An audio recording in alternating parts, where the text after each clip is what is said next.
Hörmətli izləyicilər, burada sual verilib ki, xəritədə ulduzlarla verilmiş krallıqların tarixinə aid olan ortaq cəhəti müəyyən edin. Ulduzla verilmiş ərazi Fransanın ərazisidir. Burada da işarə elədik. Fransanın ərazisidir.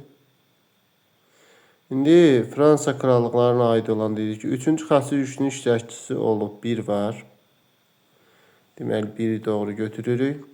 Rekonkist hərəkatının əsasında yaranması bu İspaniyadır, səhvdir. 100 illik müharibədə iştirak edib, doğrudur. Ərazinin vəba epidemiyası yayılmışdı. Bunu da əslində götürmək olar. Çünki Avropada var. Fransaya təsir Verden müqaviləsi nəticəsində meydana gəlməsi.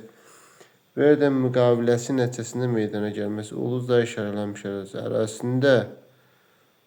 Deməli, 2-ni səhv götürsək, burada bir dənə variant çıxır yalnız.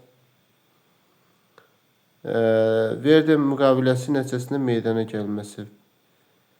Verden müqaviləsi nəticəsində, yəni bunu da əslində 843-cü ili götürə bilərik.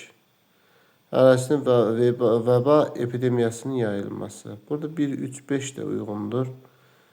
Sadəcə vəba epidemiyası da ola bilər əslində. Yəni tam Verden müqaviləsi nəticəsində meydana gəlməsi də götürmək olar. Deməli, burada 1-3-5 uyğun götürürük. 100 illik müharibədə iştirak etməsi. Burada İngiltərədə var da. İngiltərə 1-3 var.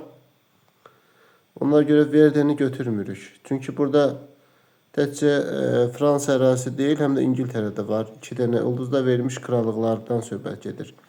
Yəni İngiltərədə olduğuna görə burada Verden müqaviləsini götürmürük. Səhvdir.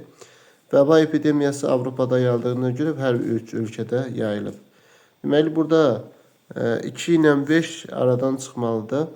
2 ilə 5 aradan çıxanda burada yalnız 1-3-4 qalır. Yəni A variantı uyğun cavab olur.